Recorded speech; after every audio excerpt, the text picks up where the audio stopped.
Oh, covert narcissism. It's a confusing one, right? So let's talk a little bit about it because this insight might help you understand a bit more about it. So there is so much misunderstanding with this term covert narcissism, right? And everyone's using it in different ways. People who do sort of the academic research, the narcissism researchers, they actually believe it means the elements of narcissism we don't directly witness. For example, we can't really see a person's thoughts or beliefs or feelings or perceptions. Now, obviously, those covert things in their mind easily convert over to overt narcissism, which is the observable stuff. The words they say, the things they do, and the overt arrogance, the entitlement, demanding attention, why am I waiting in this line, that kind of thing.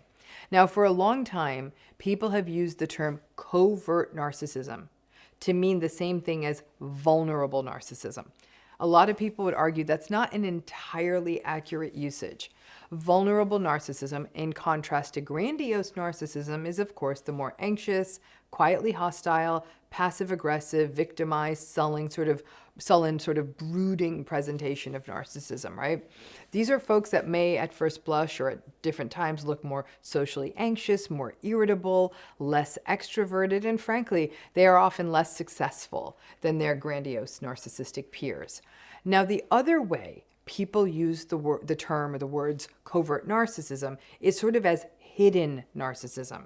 And by that they mean it's the narcissism that, for example, doesn't show up right away or didn't show up right away or isn't always shown to other people. Or it's the narcissism that only shows up, the narcissistic behaviors and patterns that only show up when there are no witnesses present, right? Or it's only witnessed by the same core of the family or a subset of coworkers or friends. The covert narcissism then becomes the idea that there are times, especially earlier in the relationship, that these more narcissistic, observable patterns didn't show up regularly. Now they're showing up from time to time, and even more than time to time. I have a lot of people who approach me and say, I was in a marriage for 30 years with a covert narcissist, or my mother all my life has been a covert narcissist.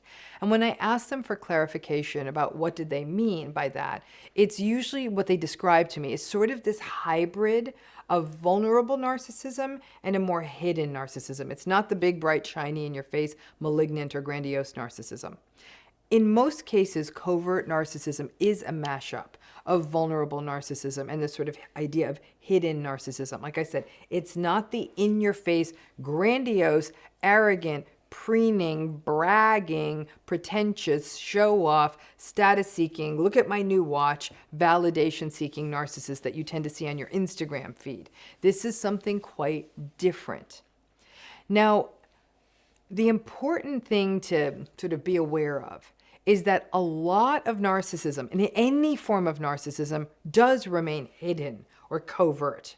Because the really unsettling, uncomfortable, icky, antagonistic, narcissistic stuff doesn't show up in these people who we later on call covert narcissists until they are triggered. Now, I know people hate this word triggered. Use whatever damn word you like. If you like different words better, when they're activated, when they get set off, when they feel threatened.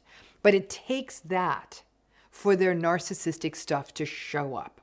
So let me give you some examples of the kind of stuff that can trigger or activate or threaten or set off this covert narcissistic person. So first, there's the sort of in-your-face stuff. Again, this is more overt stuff we can see.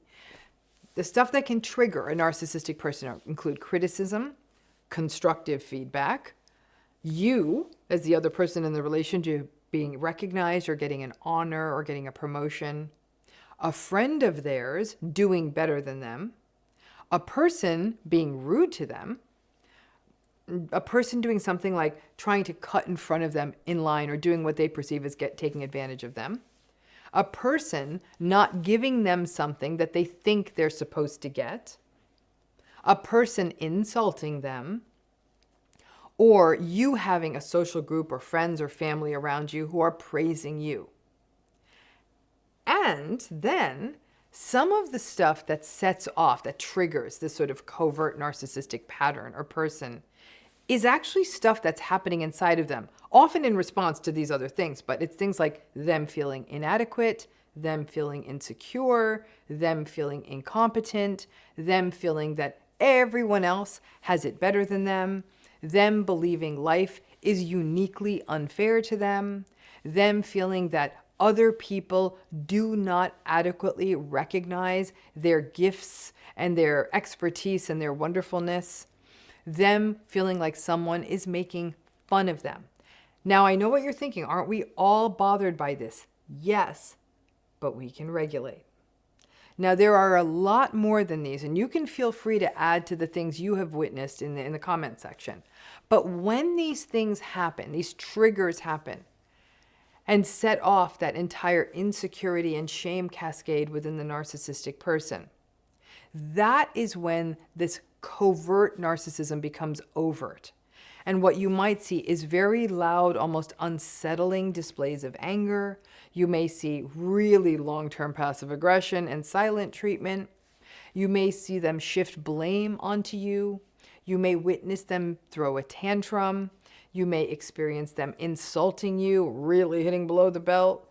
You may experience them making odd projections, like accusing you of cheating or something like that, or saying that you're going to leave them. You may experience things like gaslighting. Again, many of us get set off by these things, but it's the consistency and the brutality.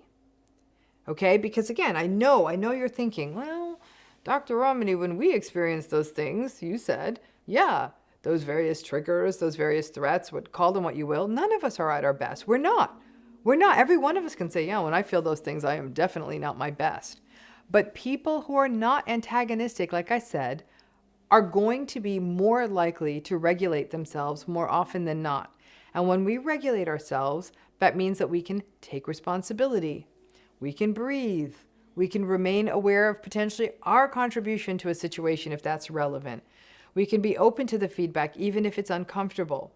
We can be aware of other people's feelings and not scream at them. We might take a walk. Like I said, we may breathe. We may cry in private.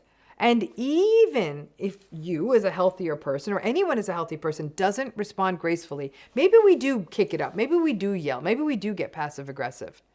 A healthy person will apologize and own their behavior. It's the triggers that make the covert narcissism more observable and seeable. And it can take a minute to understand this pattern, especially, for example, if the covert narcissistic person is actually often a little bit more mild-mannered. And they do their thing, and they might be a little bit of a buzzkill or a bit of a malcontent, but they're not really lashing out, right? It doesn't even seem like it sounds like what we talk about as narcissism. You may even rationalize the covert narcissistic person's behavior as well.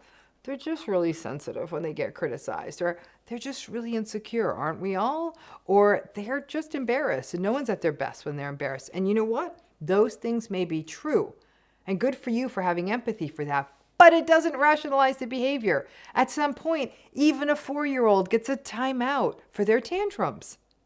Now, this back and forth in these more covert narcissistic folks between what feels like the sort of normal or normal adjacent quality of the covert narcissistic person that then varies or goes back and forth with their blow-ups or other patterns like pathological jealousy. And pathological jealousy is a very signature quality of covert narcissistic people who, especially when they are triggered or threatened, will start down the suspicious paranoid rabbit hole and either suspect a partner of cheating or flirting or other inappropriate behavior, or have the sense that people are out to get them, or that everyone out to at work is unfair only to them.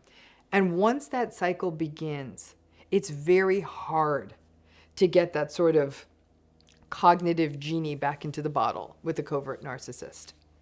As a relationship with a covert narcissistic person proceeds over time, the gaps between normal days and the blow-ups because of their triggers, well, those gaps become smaller and smaller.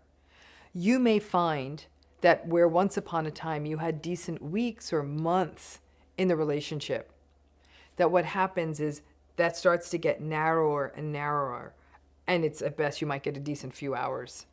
It's as though the sense of threat lights a fuse in the narcissistic person, kindles a flame, and it shifts the covert narcissistic person to always being more vigilant to threats, especially if their life isn't going the way they want, and they become more and more thin-skinned in the relationship over time. Now, some of this relates to the shame cycle, where the covert narcissistic person doesn't like being the person that people have to walk on eggshells around, right? It's a bit of a paradox.